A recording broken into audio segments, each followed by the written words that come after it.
Well, good morning, Faith Church. So today we start the story of Samson, and it's going to go for about 4 days here. It covers a number of chapters here in the book of Judges. We're starting at the chapter 13.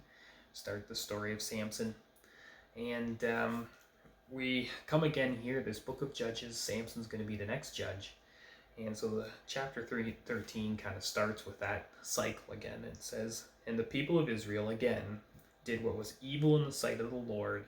So the Lord gave them into the hand of the Philistines for 40 years. And then it goes into this story of Samson.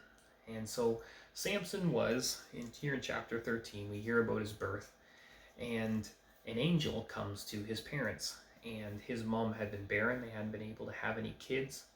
And so this angel comes to his mom and tells him, you're going to conceive and have a child, and he's to be a Nazarite. A Nazarite, you can read about it back in Numbers, book of Numbers, chapter 6.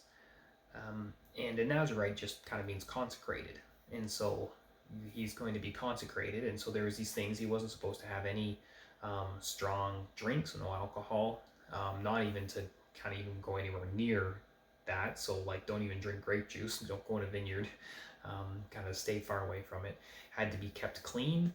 Don't touch any dead animals, don't eat any unclean food, obey all those laws. And then kind of the sign of the Nazarite was to not cut their hair. And so John the Baptist would be another example of a Nazarite. So so this is what the angel told, and he's going to be the judge, the person God's going to use, your child, to deliver you from the Philistines who are oppressing you right now.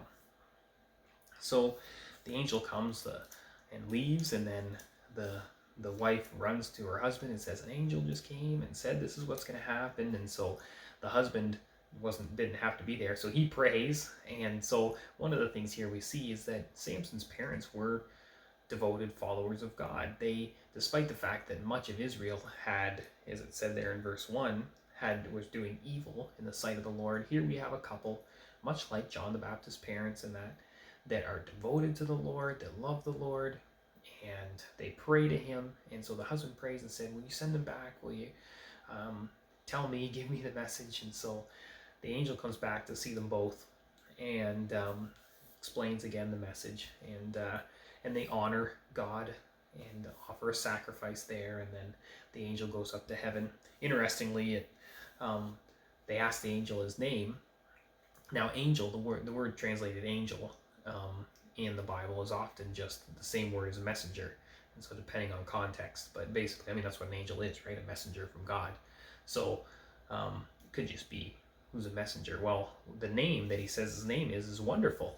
So if you think back to our Christmas time passages, Wonderful Counselor, right? And so Jesus, the Messiah, has the name Wonderful.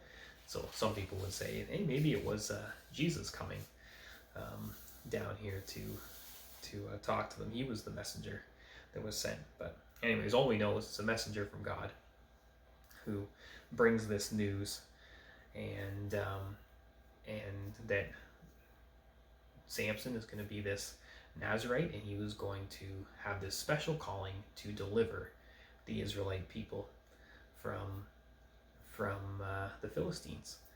And so it ends with verse 24 of chapter 13. And the woman bore a son and called his name Samson. And the young man grew, and the Lord blessed him, and the Spirit of the Lord began to stir him. And so there's the beginning of Samson as he's born.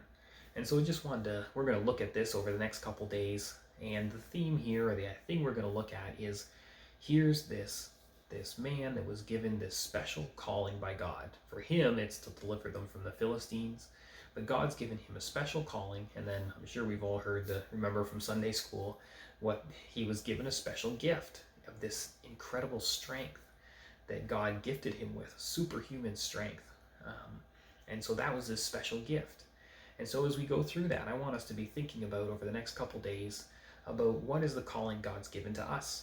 And so we can think specifics, maybe in your life, some of the specific areas he's called you. We know some of the things for sure if you're husband or a wife or a mom or a dad or a grandparent or a son or a daughter, that's a calling that God has called you to, and he has a role for you to play. Where you work or where you go, that can be a calling. Where he's placed you in terms of your neighborhood, is he's called you to live where you live for a reason. The church that you attend, and then of course the Great Commission for all of us as Christians, the calling that he's put on our lives is to go and share the gospel and tell as many people as we can about the good news of Jesus. And so that calling is on all of our lives in all different ways. And so that's our calling. And then how has he gifted you? What are the ways that he has gifted you to fulfill that calling?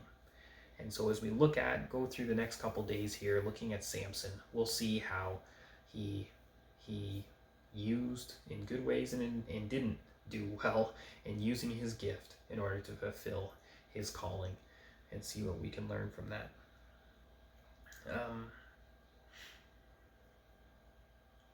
I just thought I'd read this. This is a commentary I had from Warren Wiersbe, and it's kind of a good one, but I liked how he put it. This will give you a taste of what we'll be looking at over the next couple days. Samson, bold before men, was weak before women, and couldn't resist telling them his secrets. Empowered by the Spirit of God, yet he yielded his body to the appetites of the flesh. Called to declare war on the Philistines, he fraternized with the enemy and even tried to marry a Philistine woman.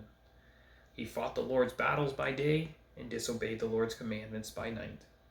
Given the name Samson, which means sunny, he ended up in the darkness, blinded by the very enemy he was supposed to conquer.